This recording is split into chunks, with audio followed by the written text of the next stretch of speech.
가선거구를 선택한 이유에 대해서 이제 말씀을 먼저 드릴게요. 저는 원래 이제 강천면에 살고 있고, 강천면이 속한 구역, 선거구가 가선거구예요. 가선거구인데, 여주시의 그 장애인 관련 센터를 운영하고 계시는 조정우 센터장님이 먼저 가선거구, 여홍동, 강천, 북내, 점동, 가남 이쪽 지역을 선택을 하셨어요. 무소속으로. 그래서 같은 지역구에 무소속이 2명 있으면은 서로 피해를 볼 것이 뻔했기 때문에 제가 어쩔 수 없이 이제 나선거구로 이렇게 옮겨오게 되었습니다. 그런데 최근에 한 2주 전인가 그 조정호 또 센터장님이 후보 사퇴를 하셨어요. 어느 분들은 저보고 그럼 다시 가선거구로 가야 되는 거 아니냐 이렇게 말씀을 하시는데, 제가 한 40여일 동안 나선거구를 계속 돌아다녔기 때문에, 또 간다는 것은 또 나선거구에 계시는 분들한테, 유권자들한테 제가 안 좋은 이미지를 줄 수 있고, 또 나쁘게 얘기하면은 뭐 배신이라고 해야 되나요? 뭐 요즘에 그런 말을 많이 쓰는데 그렇게 보일 수도 있고, 그래서 그건 아니라고 생각합니다. 그래서 뭐 사실 저에게는 좀 무소속에다가 제가 살고 있지 않는 지역구라든지 이런 불이익이 이제 겹치는 상황이지만서도 어차피 제가 선택한 것이기 때문에 이 선택한 범위 내에서 최선을 다해서 열심히 해보도록 하겠습니다. 일단은 제가 이제 이 앞에 그림을 가지고 잠깐 좀 몇 가지 설명드릴게요. 이제 요거는 제가 이제 여주에 이사 와가지고 강천면에 살면서 그동안 했었던 여러 가지 일들을 다 넣으려고 하면은 이제 사무실 전체를 다 덮어도 못해요. 그래서 이 앞에 이제 몇 가지 특징적인 것들만 이렇게 좀 올려놨습니다.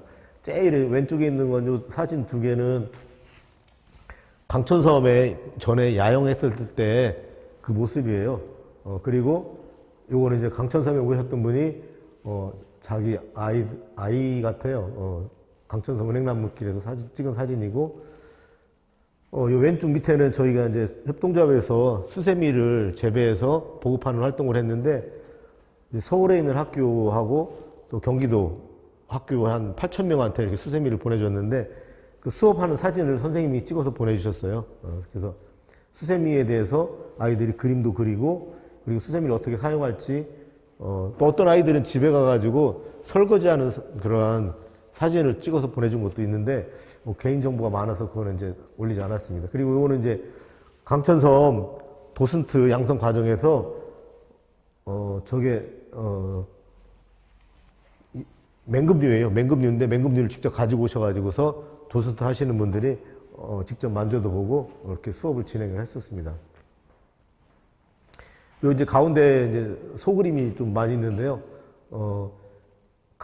여주가 벼농사를 짓고 있고, 벼농사를 많이 짓고 있잖아요. 대표적인 게 여주가 쌀인데, 벼농사를 짓고 남은 그런 집을 활용해서 예술 활동을 하면 어떨까라는 생각을 했었고, 일본에는 그렇게 하는 사례가 굉장히 크게 하고 있어요. 그래서 우리도 한번 해봤으면 좋겠다.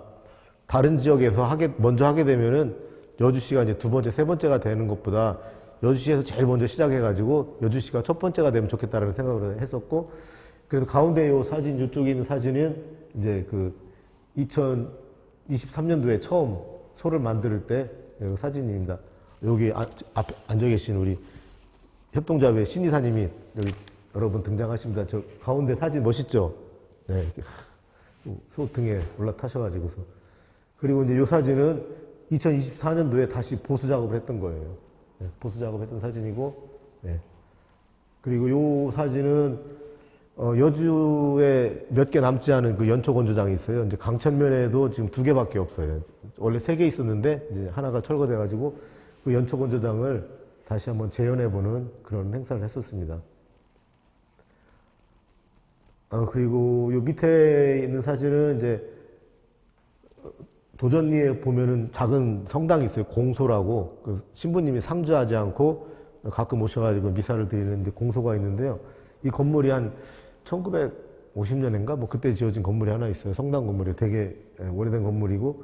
그래서 저희가 경기문화재단 지원 사업으로 에코뮤지엄 투어 이런 사업을 했었거든요. 강천 에코뮤지엄 투어 이렇게 했었는데, 그 투어할 때 그 사진입니다.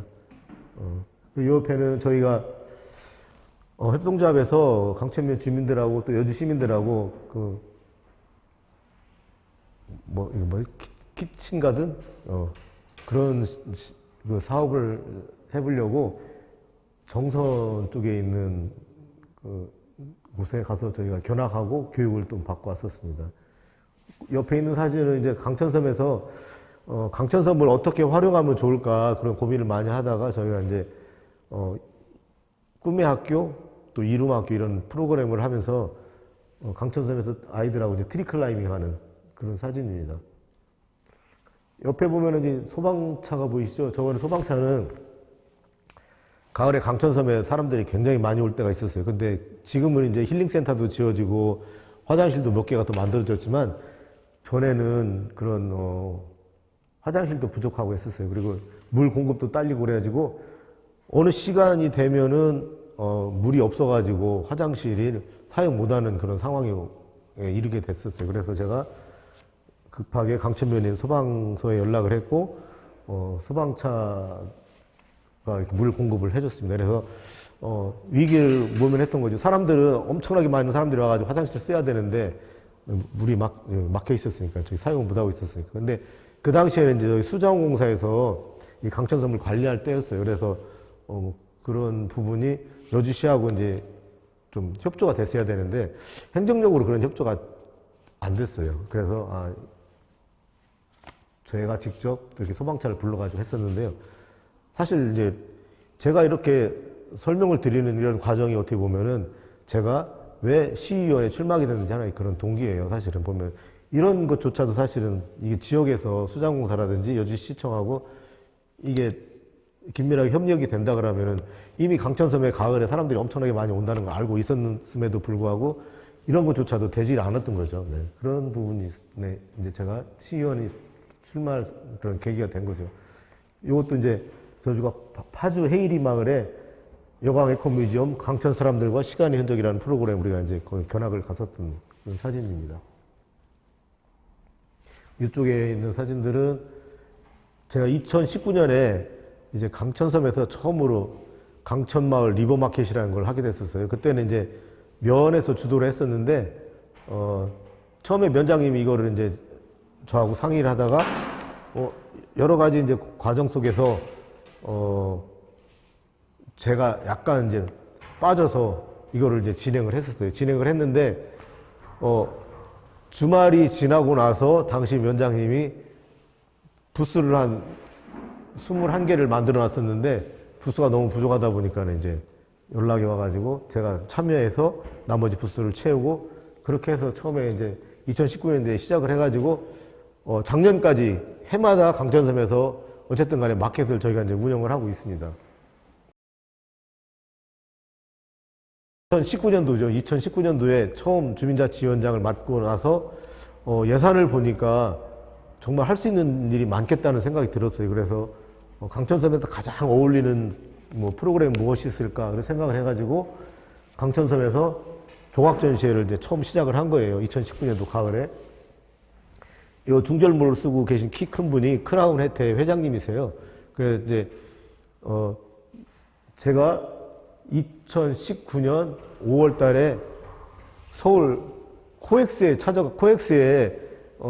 조각전시회를 크라운 혜태 주관으로 이렇게 하고 있다는 걸 알았어요. 그래서 제가 무작정 그 코엑스를 찾아갔어요. 코엑스에 찾아가가지고, 이 윤영달 회장님께 강천섬 사진을 보여드리면서 강천섬에서 이렇게 조각전시회 했으면 좋겠다라고 말씀을 드렸더니 그 자리에서 오케이 하시더라고요. 오케이 하시고 임원들을 불러 모아가지고 강천섬은 넓으니까 특별히 대작으로 위주로 이렇게 좀 지원해 주면 좋겠다 이렇게 말씀을 하셔가지고 그 당시에 여주시에서 500만 원 예산 받아가지고 15점을 전시를 했었어요. 이 작품 하나에 보통 4천만 원, 5천만 원은 작품들이거든요. 네. 그런데 이런 작품들 15점을 500만 원에 하게 됐었습니다. 그래서 결과적으로 이제 그 이후로 계속 작년까지 5번 조각전시회를 했습니다. 요 뒤에 있는 요것도 조각품인데 생각하는 사람이라는 거예요. 네. 그리고 그 해에 제가 이제 조각전시회와 강천섬 원플로그드 음악회를 같이 했죠. 그래서 여주에 이제 윈즈 앙상블이라는 팀들이 와서 공연을 했고, 저 오른쪽 밑에 있는 분은 우리나라 백파이프 연주자의 아버지예요. 우리나라의 모든 백파이프 연주자는 저분한테 배운 사람들이에요. 여주에서 연주하시는 선생님도 한 분 계신데 그분도 저분한테 배운 분이고. 네. 요 이제 밑에는 이제 저희가 이제 그 부평리의 섬강에서부터 카약을 타고서 강천섬까지 오는 그런 행사를 했었는데, 그때 같이 참여하셨던 어르신, 저희 협동조합에 이제 이사로 초대 이사장을 하셨던 분이세요. 처음 타보셨었죠. 그리고 여주에 있는 사람들끼리만 계속 여주를 아는 거는 별로 의미가 없겠다라는 생각도 했어요. 근데 뭐 이 의미는 있겠지만은 더 확장성을 갖기 위해서 이천에 있는 도슨트 협회 회원들 25분을 제가 이제 초대를 해가지고 강천면을 한 바퀴 이제 둘러보는 그런 또 프로그램을 진행을 했었습니다. 여기 있는 사진들을 사실 이거로 제가 한 8년 동안 한 거를 다 표현하기는 뭐 한참 부족합니다. 그렇지만 이걸 가지고 하다 보면은 시간이 다 가니까 이제 요거는 이제 요 정도로만 말씀을 드릴게요. 그리고 이제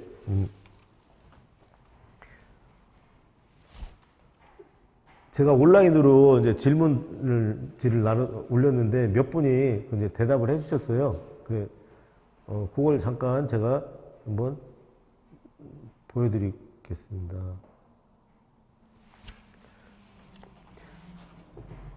이제 앞으로 6.3 지방선거에서 구성될 민선 9기 의회가 어떻게 되었으면 좋겠다라고 생각하시냐고 제가 질문을 드렸더니 시민의 권리를 찾아오는 의회가 되면 좋겠다. 그런 대답도 있으셨고, 주민들의 삶의 만족도가 실질적으로 높아질 수 있는 생활 밀착형 조례와 예산을 살피는 곳이 됐으면 좋겠다. 그런 또 말씀이 있으셨어요. 그리고 시정이 제대로 펼쳐지고 있는지 견제, 감독하는 의회가 되면 좋겠다. 그런 말씀도 있으셨고요. 그 다음에 시 행정으로부터 독립적이고 시민의 삶에 직접적인 도움이 되는 그런 의회가 됐으면 좋겠다. 그런 말씀 주신 분도 있고, 일하는 의회가 되면 좋겠다. 그렇게 또 말씀을 주신 분도 있습니다.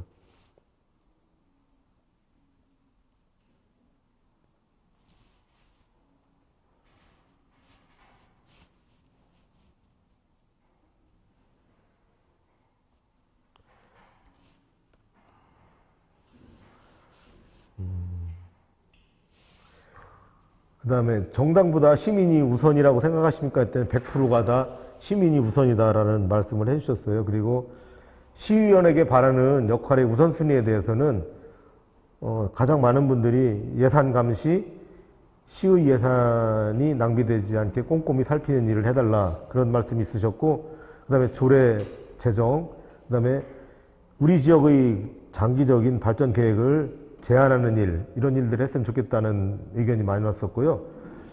민원을 해결하는 역할에 대한 부분은 사실 두 분만 대답을 했어요. 그러니까는 대부분의 그 시의원 하시는 분들이라든지 또 이런 분들이 보면 민원 해결사라는 말 많이 쓰잖아요.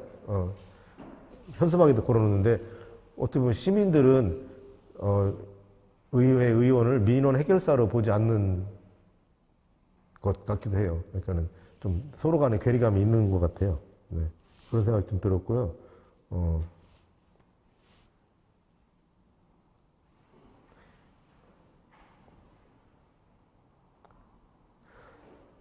여주시 의회가 행정에 대한 견제 역할을 충분히 했다고 보십니까? 그러니까 지금 현재 이제 민선 8기겠죠. 그랬더니 아니오가 88% 나오고 했다고 하는 부분은 13%밖에 없습니다. 그러니까 88%가 여주시 의회가 행정에 대한 견제 역할을 충분히 하지 못했다, 이렇게 대답을 하셨고요.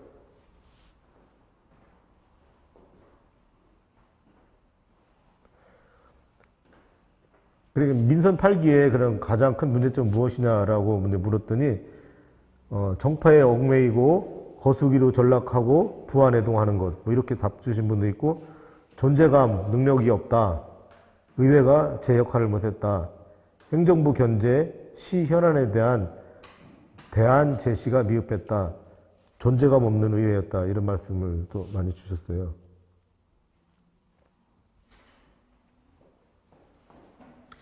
그리고 현재 이제 여주에 살면서 가장 불편한 점이라든지 필요한 점이 무엇인가 이런 질문에 대해서 대답을 주셨는데 의원들이 소속 정당의 이해관계에 얽매이는 것 네, 이게 이제 가장 큰 문제고 개선되어야 된다 이렇게 답 주신 분도 있고 대중교통 또는 또 예산 부족. 근데 예산 부족이라는 게 사실은 전체적으로 봤을 때 여주가 그렇게 예산이 부족한 건 아니거든요. 뭐 1조가 넘어가는 예산을 가지고 있는데요. 인구 비례로 따지면은 굉장히 많은 예산이고, 이 땅 넓이로 보면은 또 이제 그건 또 다른 개념이겠죠. 네, 그렇지만 하여튼, 그렇게 적은 예산은 아닙니다.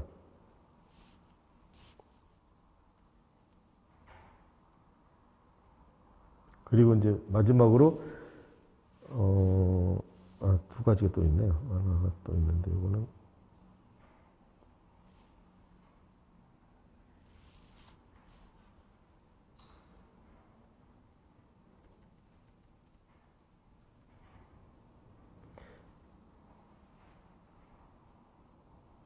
그 다음에 여주 일부 원주민의 갑질과 텃세, 예산을 부정하게 사용하고 원주민끼리 서로 봐주고 비리를 덮어주는 문제가 가장 개선되어야 될 이유다라는 일이라는 그 답을 주신 분도 계시네요. 근데 뭐 일부의 사람들의 이제 문제인데 사실은 이게 또 그 일부의 문제가 크게 또 부각될 수도 있거든요. 그래서 뭐 개선돼야 될 부분이라고 저도 생각을 합니다. 그 다음에 의회가 예산 집행 감사 능력이 부족하다. 전문성이 부족해서 문제다. 이렇게 답 주신 분도 있고, 인사만 하는 정치다. 이렇게 말씀을 주셨습니다. 지금 후보들이 이제 보통 되게, 선거를 대비해서 인사를 많이 하는 거거든요. 저도 이제 아침 일찍은 저는 잘 못 나가지만 어떤 후보들은 막 새벽 4시에 나가서부터 시작해서 저녁 때까지 인사를 다니시니까, 유권자들 입장에서 봤을 때는 인사만 하는 그런 정치인들은 이제 보일 수도 있다. 그런 생각도 듭니다. 최근필 후보에게 바라는 것, 궁금한 것, 무엇이든 편하게 말씀해 주세요. 그랬더니, 눈치 볼 정당이 없다는 것에 오직 시민들의 이익에 매진할 것이라 응원합니다. 또, 왜 출마하셨는지 궁금합니다. 목표가 무엇인지요. 그리고 여주 지연 학연으로 뭉친 비리 척결, 공명정대한 의회활동, 시장의 하수인이 아닌 제대로 견제하고 감독하는 의회의 본래 졸린 목적대로 임무 수행할 것, 또 양당에 들어가지 않고 무소속 출마 계기 및 각오가 궁금합니다. 중앙 정치에 휘둘리지 않을 수 있으니 시민의 행복을 최우선하는 시의원 되길 바랍니다.